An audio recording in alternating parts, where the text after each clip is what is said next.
kekerasan seksual, maraknya kasus kekerasan seksual, dugaan pelecehan seksual di kampus.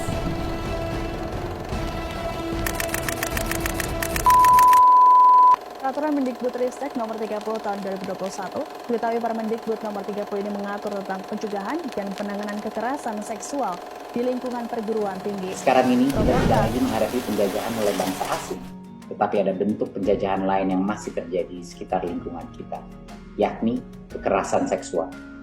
Kekerasan seksual di lingkungan pendidikan merenggut kemerdekaan pelajar untuk mengembangkan potensi dirinya dengan sehat, aman, nyaman, dan optimal. Keinginan yang kuat untuk memerdekakan semua peserta didik di Indonesia menggerakkan kami untuk mengesahkan Permendikbudristek tentang pencegahan dan penanganan kekerasan seksual di lingkungan perguruan tinggi.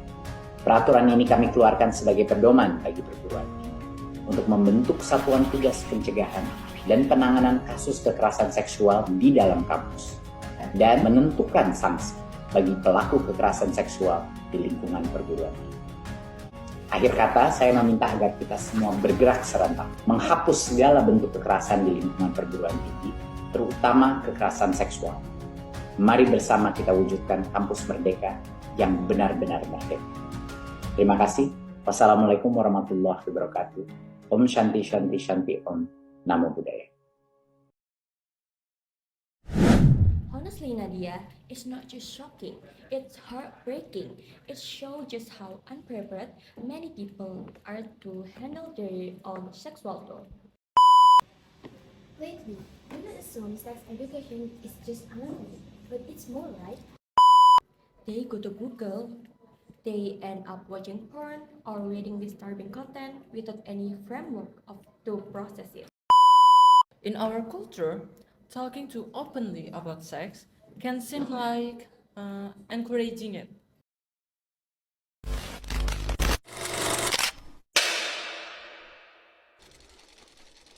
Hi everyone, welcome back to Bite of Truth, the podcast where we take a bite into real, sometimes uncomfortable topics, but always keep it thoughtful and judgment-free.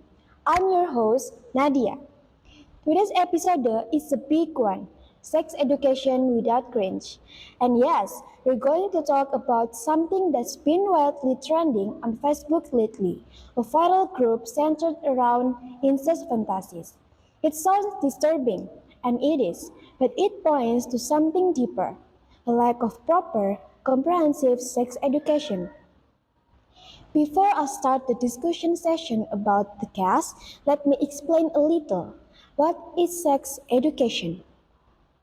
Sex education helps people gain the information and skill they need to make the best decisions for themselves about sex and relationships. Sex education is high-quality teaching and learning about a broad variety of topics related to sex and sexuality. It explores values and beliefs about those topics and helps people gain the skills that are needed to navigate relationships with self, parents, community, and manage one's own sexual health.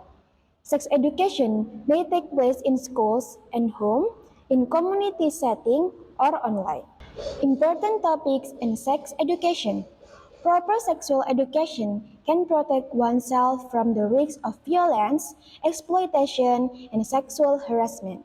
Sexual education can also provide important information about sexually transmitted diseases and how to prevent them.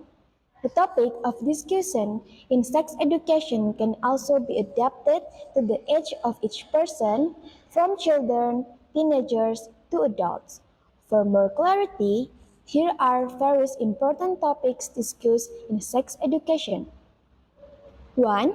Introduce the difference between the opposite sex. Sex education is recommended to start when a person is 5 years old. As an initial step, children need to be given an understanding of the difference in physical appearance between women and men. For example, women have vaginas and men have penises. 2. Introduce reproductive organs and their functions. As children grow older, they can begin to be introduced to reproductive organs and their functions, as well as other sensitive parts of the body, such as breasts. Starting from here, the child can be taught that others cannot see or touch that part of the body without his permission. Children also need to be taught about the importance of clean lines and health of the intimate organs and provide examples of how to clean the genitals properly. For example, boys can be taught to clean penis after urinating, while girls can be taught how to properly clean the vagina. 3. Explain puberty. This information can be given to children before they enter puberty.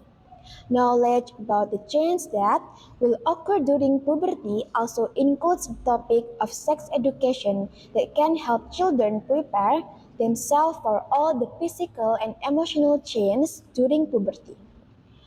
Boys can be given an understanding of change in voice, body shape, penis that begins to erect, and wet dreams. Meanwhile, girls can be given education about the menstrual process and the use of sanitary napkins. The purpose is so that when the time comes for the first menstrual blood to come out, she doesn't panic and knows what steps to take. Information about menstruation is also important to give to boys so that they can understand the process that happens to their friends or sisters who are also going through puberty. 4. Provide an understanding of the creation of children. It is legal to talk to children about where they come from as part of sex education. For example, parents can start from the conversation. You used to be in your mother's stomach for 9 months before you were born into this world. In the past, your mother was also in your grandmother's stomach. From here, the child will understand that the stomach of a woman who has menstruated can carry a baby. Parents can also give the understanding that teenage boys can have an erection and ejaculation. This indicates that he can make women pregnant during intercourse. 5. The ideal age to get pregnant. In teenagers, talking about the right age to get pregnant is also part of sex education. Even though she has experienced her first period, it doesn't mean that a woman's body is capable and ready to confess a baby. The age of 20 is considered the ideal age for women to get pregnant. At this age, the fertility level is considered to be the highest and the quality of the egg cells is also better. Meanwhile, getting pregnant before the age of 20 can increase the risk of pregnancy complications, such as preeclampsia and premature delivery. 6. Provide supplies about safe sex. Safe and consensual sex is also a topic in sex education that important to learn, especially for teenagers heading into adulthood. This education doesn't mean encouraging someone to have sexual relations outside of marriage. Safe sex refers to preventive measures that need to be taken during sexual activity to minimize the risk of harm, sexual transmitted diseases, and unwanted pregnancy. The implementation of safe sex is more aimed at sexually active people, especially when the sexual partner's sexual history is not clearly known. In practice, safe sex means doing sexual activity without the exchange of bodily fluids such as semen, vaginal fluid, or blood. There are many ways to practice safe sex. One of the most effective is the use of condoms. 7. Explain the impact of free sex. Many people think that sex education can encourage people to have free sex. In fact, the provision of sex education can actually build awareness of sexual transmitted diseases due to free sex and prevent people from doing such a risky actions. The opposite of the practice of safe sex, free sex means having sexual intercourse without contraceptive, having many sexual partners, and having anal sex. All these sexual behaviors can increase the risk of transmission of virus, bacteria, and fungi that cause sexually transmitted diseases. And the last one, use of contraceptives. This information is also important to provide as part of sex education in order to prevent sexually transmitted disease and pregnancy, especially unwanted or unplanned pregnancy. Next, we will discuss its impact on physical and mental health. Engaging in casual or premarital sex without proper understanding and responsibility can have significant negative impacts on a person's mental and psychological well-being. Mentally, individuals who participate in such behavior are at risk of experiencing emotional pressure, such as prolonged stress, anxiety, and fear of potential consequences like unplanned pregnancy or contracting sexually transmitted infection or STIs. This concern can weigh heavily on the mind and reduce overall quality of life, especially if the person lacks emotional or social support. In many cases, individuals are also haunted by feelings of guilt and regret after engaging in casual sex, particularly when the act conflicts with their personal, moral, religious, or cultural values. This guilt can develop into symptoms of depression, including loss of interest in daily activities, feelings of worthlessness, and social withdrawal. Psychologically, casual sex can trigger emotional instability. Sexual relationships are ideally grounded in intimacy and emotional connection, but in the context of casual encounters, such bonds are often absent or short-lived. This can lead to feelings of being used, unappreciated, or disappointed when emotional expectations are not met.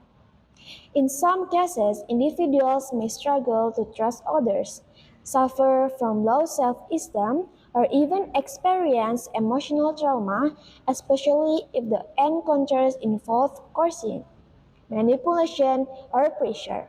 When casual sex is repeated without emotional involvement, it can desensitize individuals to the deeper meaning of intimate relationships and reduce their ability to form stable, trusting, and meaningful connection in the future. Therefore, it is important for individuals to consider not only the physical but also the mental and emotional consequence of such choice. Okay, now let's joining me today are two amazing phrases. First, we have Shahla, a student and passionate advocate for comprehensive sex education. Welcome, Shahla. Hi, Nadia. I'm really glad to be here. This is such an important discussion. We need to talk about this, not just in whispers or closed door. Okay, and we also have Johannes, a fellow student who brings a more rigorous and conservative view to the table. Welcome, Johannes. Hi Nadia, thanks for having me. I'm here to have an honest conversation because I think this topic needs balance and sensitivity. Okay, let's start about with Shahla. This Facebook group has stirred a lot of anger, right? Absolutely. Thousands of members were openly discussing incest fantasies. If you ask a psychologist what's your immediate reaction, honestly, Nadia, it's not just shocking, it's heartbreaking. It shows just how unprepared many people are to handle their own sexual growth. Fantasies are not one thing, but when a group normalizes taboo topic like incest, it can blur ethical lines, especially for young people. I agree, it's disturbing, but I also think we're missing the point if we jump straight to sex education. Sometimes the internet just gives people a platform to say crazy things. That doesn't mean schools should rush to talk about these things with kids. But that's exactly why we should. These online platforms are often the first source of sexual information. If we don't guide kids early, they learn from unfiltered, often harmful source. Thank you. Women assume sex education is just anatomy, but it's more, right? Absolutely. It covers respect, boundaries, healthy relationship, consent, and emotional awareness. It teaches kids how to say no, but not okay, and that they have right over their own body. Okay, now let's move to role of parents topic. Parents, should this begin at home? Yes, parents need to teach early, like which body parts are private and that no one should touch them. But many feel uncomfortable or don't know how to start. That's why school can complement. We don't replace parents, we support them with structure, age appropriate guidance. Okay, let's help the parents out. What's a simple way to introduce sex education to a child? What you think? Start with your body belongs to you. Use real name for body part. Explain which touch are okay and which are not. Say, if anyone makes you feel uncomfortable, you can always tell me. That part is crucial. Make sure kids feel safe talking to us. When children aren't taught about sex, they still experience curiosity. But instead of going to a trusted adult, they go to Google, they end up watching porn or reading disturbing content without any framework to process it. But Shahla, something should be sacred. In our culture, talking too openly about sex can seem like encouraging it. Isn't modesty important? Modesty is important, but ignorance is dangerous. Sex education can be respectful of cultural values while still protecting children. Oh, this leads us to the interest role in all of this. The internet is a double-edged sword. On one hand, access to information. On the other, access to very disturbing content. How do we handle that? We prepare kids for it. We teach them how to recognize harmful content.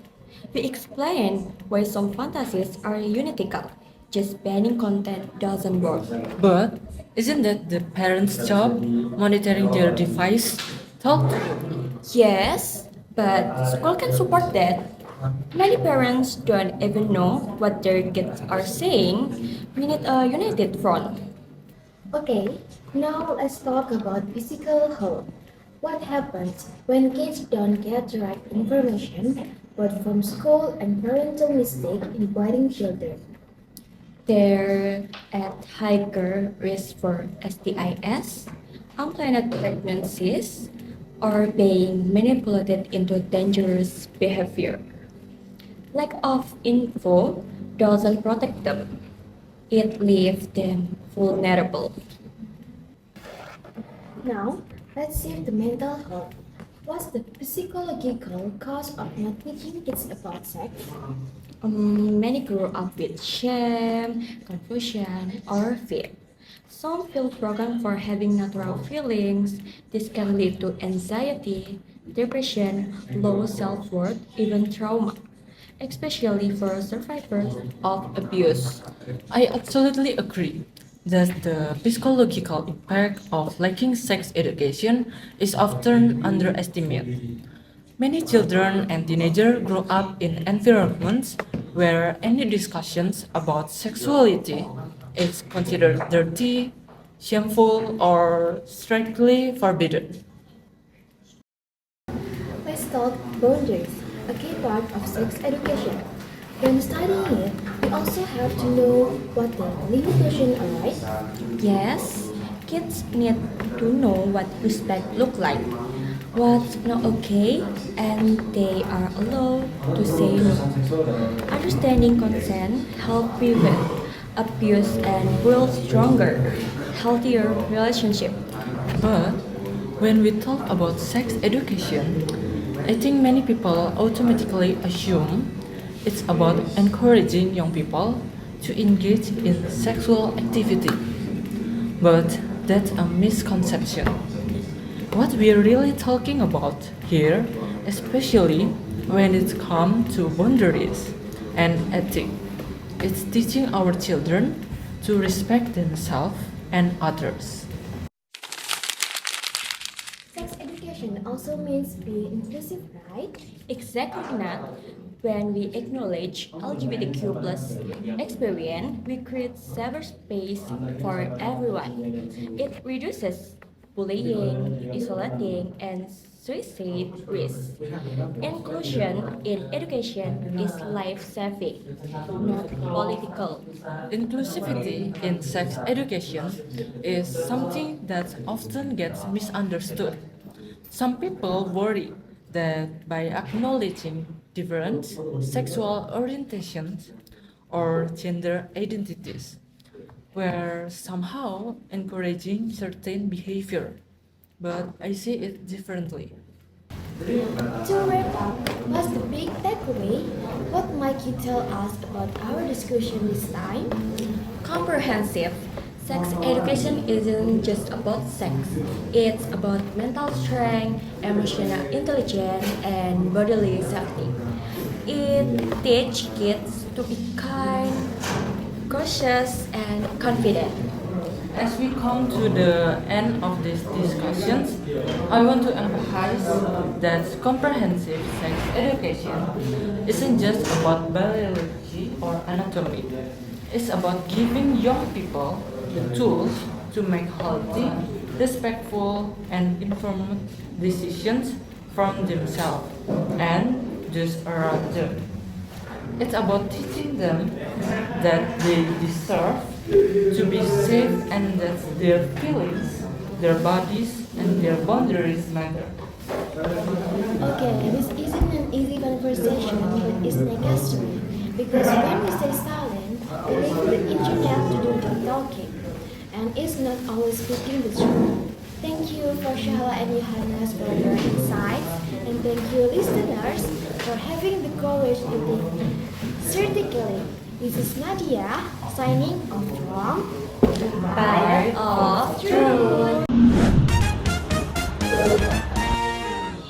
For me as the host, this discussion has really driven home how important it is to have these conversations, even when they awkward or controversial.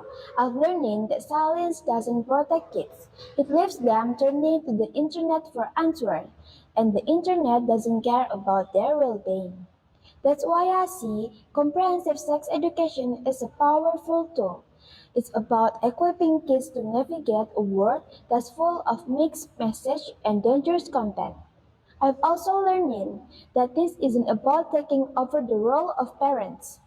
It's about giving parents the support and the confidence to have this conversation at home and making sure that if kids have questions they're too afraid to ask, there's a safe place at school to find honest, age-appropriate answers. At the heart of it, I think comprehensive sex education is about respect. Respect for kids' right to know the truth, for their right to say no, and for their right to grow up without shame. And it's about community because it takes all of us working together to give kids the tools they need to be safe and to thrive. So, if there's one thing I'm taking away from this, it's that these conversations matter. They're not easy, but they're essential. Because at the end of the day, our kids deserve more than silence. They deserve knowledge, protection, and future where they can stand strong in who they are. From my perspective, these conversations are really eye-opening. I still believe that parents have a huge responsibility. They are the first teacher and they should be the first people their children trust when it comes to learning about their own bodies and sexuality. But I also see that many parents are scared or unsure of how to start. They're worried about what's too much or what might go against their family's value. That's why I am starting to understand that comprehensive sex education in school can actually be a partner to parents, not an enemy. It can give kids the fact and the context they need so They are not just hearing it from strangers online. But still think we have to be very careful. Not everything needs to be shared in details, and we have to respect our cultural boundaries. Modesty and respect are important to me. I don't want kids to feel like there's no privacy left in their life. In the end, I think this episode helped me see that it's all about balance. We shouldn't shy away from teaching kids about these important topics. But we also have to make sure it's done with sensitivity, with parents involved, and with the kind of respect that honors our families and communities. If we can do that, I'm starting to see how it can really protect our children and help them grow up safe and responsible. For me, this conversation really refines my belief that comprehensive sex education is so much more than just a lesson in biology. It's about giving young people the tools to understand themselves, not just physically, but emotionality and mentality too. When I see group online that normalize incest or other dangerous fantasies, it's a sign that these kids never had a safe space to learn and ask questions. If we keep treating sex as a taboo topic, we're not, protect, we're not protecting them. We're leaving them defenseless against misinformation, shame, and exploitation. I believe education is about giving kids power. The power to say no, to understand what respect and consent mean, and to recognize when something isn't right. It's about teaching them that their feelings aren't something to be ashamed of, but also that there are ethical boundaries that must never be crossed. I know that for some people, if it feels like talking about sex, all is a threat to cultural values, but I see it as a way to strengthen those values by creating a generation that's emotionally strong, self-aware, and kind to themselves and others. So, for me, the bottom line is simple. Comprehensive sex education doesn't take away in consent. It protects it. It helps kids grow up safer, healthier, and with a sense of dignity that no one can take away.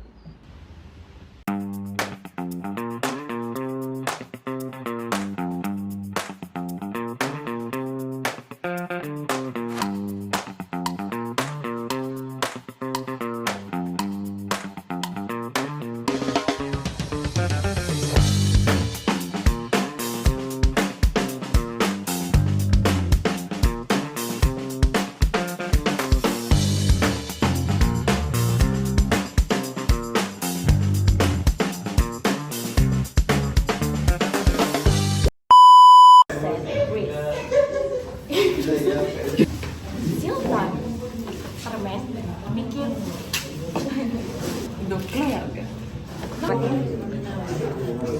Lekat. Berdemek, Nas.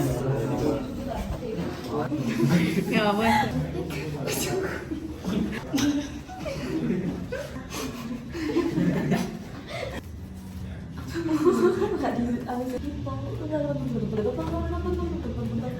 incest.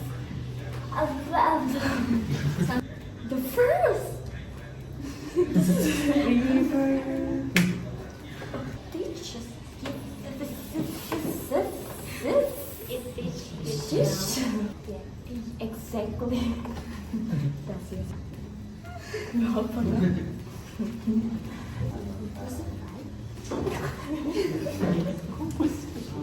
education also means to be inclusive, right?